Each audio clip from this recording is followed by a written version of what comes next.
షాద్నగర్ నియోజకవర్గం రంగారెడ్డి జిల్లా ఫరూక్ నగర్ మండలం మొగిలిగిద్ద గ్రామంలో 150 సంవత్సరాల చరిత్ర కలిగిన ప్రభుత్వ పాఠశాలకు సంబంధించి నూతన భవంతుల నిర్మాణానికి శంకుస్థాపన, గ్రామంలో ఇతర అభివృద్ధి పనులకు శ్రీకారం చేస్తున్న కార్యక్రమంలో ముఖ్యమంత్రి రేవంత్ రెడ్డి. తెలంగాణ రాష్ట్ర ముఖ్యమంత్రి వర్యులు శ్రీ యనమల రేవంత్ రెడ్డి గారు మన వేదికకి విచ్చేస్తున్నారు. విద్యార్థులారా, ఫోటో గ్యాలరీ తిలకిస్తున్నారు. ప్రొఫెసర్ హరగోపాల్ గారు పక్కనే ఉన్నారు. అలాగే ఎమ్మెల్సీ కోదండరాం సార్, స్థానిక శాసనసభ్యులు శ్రీ వీర్లపల్లి శంకరన్న, అలాగే జిల్లా అధికారులు, రాష్ట్ర విద్యా అధికారులు అందరూ గౌరవ ముఖ్యమంత్రి వర్యులకు ఫోటో ఎగ్జిబిషన్ ని చూపిస్తా ఉన్నారు. గౌరవ ముఖ్యమంత్రి వర్యులు శ్రీ యనమల రేవంత్ రెడ్డి గారు వేదిక మీదకి రావాల్సిన సవినంగా ఆహ్వానిస్తా ఉన్నాం సార్.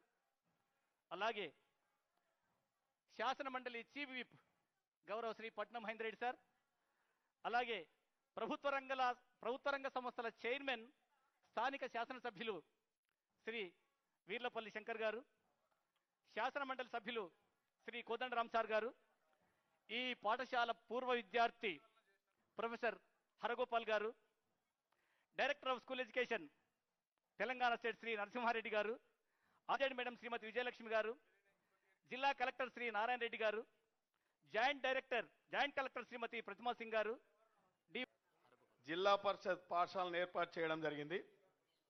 ఈ జిల్లా పరిషత్ పాఠశాలలో ఎంతో మందికి రాజకీయ భవిష్యత్తు, ఉద్యోగాలు, గవర్నర్లుగా, డాక్టర్లుగా, అడ్వకేట్లుగా ఎంతో మందిని తీర్చిదిద్దిన పాఠశాల గత 10 సంవత్సరాల నుంచి సిబ్బంది లేక అరకొర వసతులతోని పూర్తిగా శిథిలావస్థకు చేరుకున్న సందర్భంగా ముఖ్యమంత్రి వర్యులు మరి ఈ కార్యక్రమానికి రావడం, విద్యకు ప్రాధాన్యత ఇవ్వాలని చెప్పి గతంలో ఎప్పుడైనా ఏ నాయకుడైనా ఈ యొక్క జిల్లా పరిషత్ ప్రభుత్వ పాఠశాలలను సందర్శించిన దాఖలాలు లేవు, పర్యవేక్షించిన దాఖలాలు లేవు. కాబట్టి ఇవాళ రాష్ట్ర ప్రభుత్వం వారు ముఖ్యమంత్రి అయిన తర్వాత విద్యకు అత్యంత ప్రాధాన్యత ఇవ్వాలని ఒక సంకల్పంతో, ఒక దృఢ సంకల్పంతో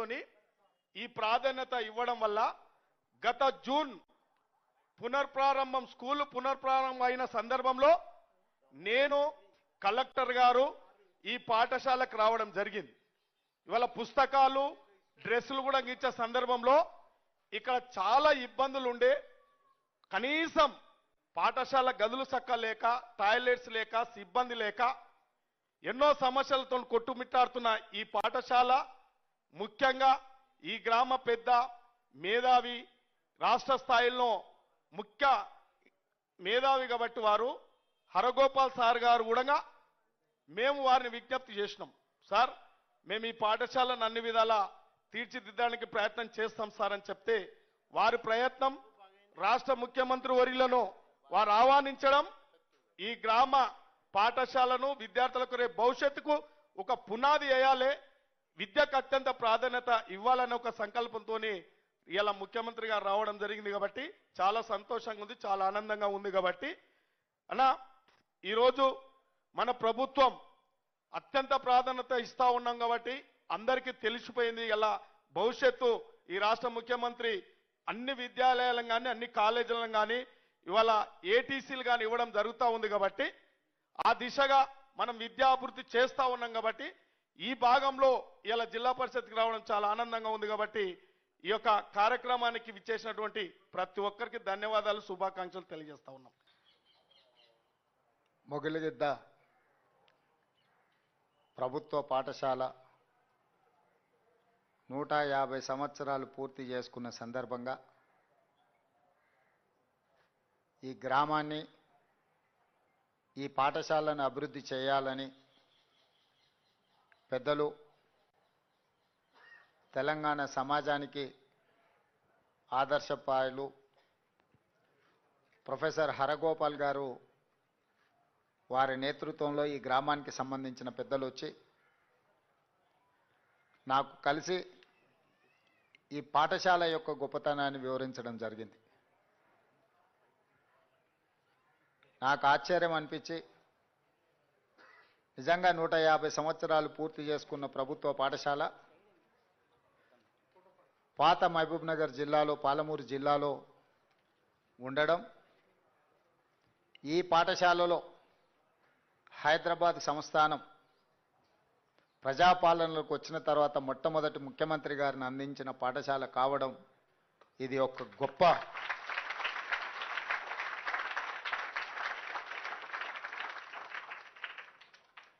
అట్లాంటి పాఠశాలకు నాతో పాటు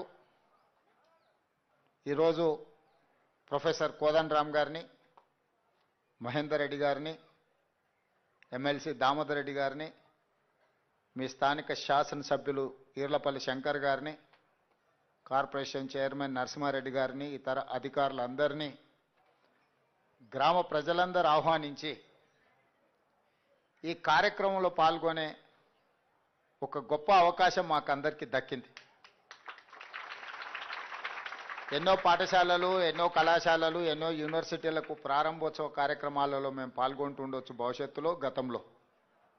కానీ 150 సంవత్సరాల చరిత్ర కలిగిన ఈ చరిత్ర కలిగిన పాఠశాల నుంచి హైదరాబాద్ సంస్థానం ప్రజాస్వామ్య రాష్ట్రంగా ఏర్పడ్డ మొట్టమొదటి ముఖ్యమంత్రిని అందించి, అదేవిధంగా మర్రి చెన్నారెడ్డి గారిని, అదేవిధంగా సత్యనారాయణ రెడ్డి గారిని, శ్రీనివాసరావు మంత్రి గారిని చాలామంది పాఠశాల మనకు అందించడం జరిగింది.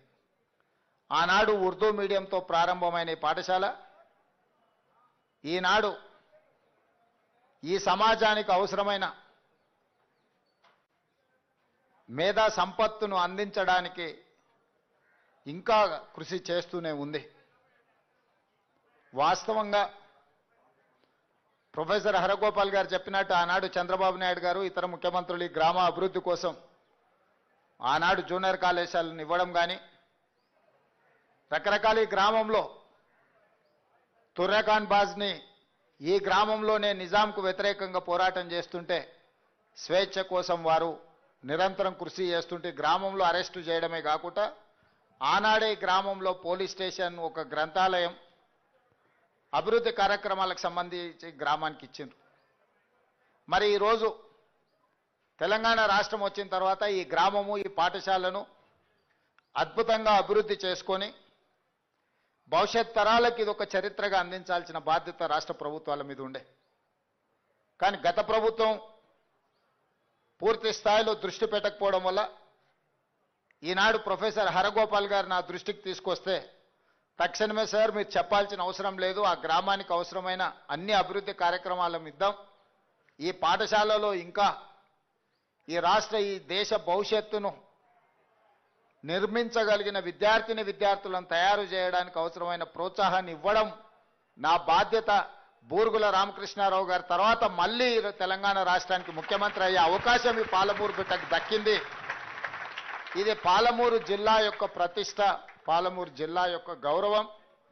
ఈ ప్రతిష్టను, ఈ గౌరవాన్ని నిలబెట్టే బాధ్యత నా మీద ఉన్నది.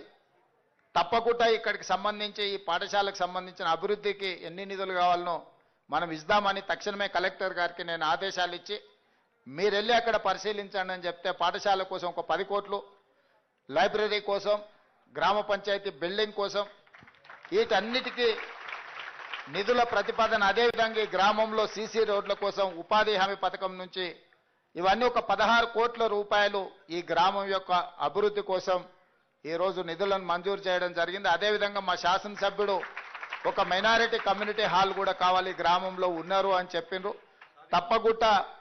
తప్పకుండా ప్రభుత్వం దానిని కూడా పరిగణలోకి తీసుకుంటుంది. ఇదే కాకుండా ఈరోజు విద్యతో పాటు సాంకేతిక నైపుణ్యాన్ని అభివృద్ధి చేయాల్సిన అవసరం ఉంది. ఉద్యోగ ఉపాధి అవకాశాలు పెంచుకోవాలంటే విద్యతో పాటు సాంకేతిక నైపుణ్యాన్ని విద్యార్థులు పెంపొందించుకున్నప్పుడే ఈ పోటీ ప్రపంచ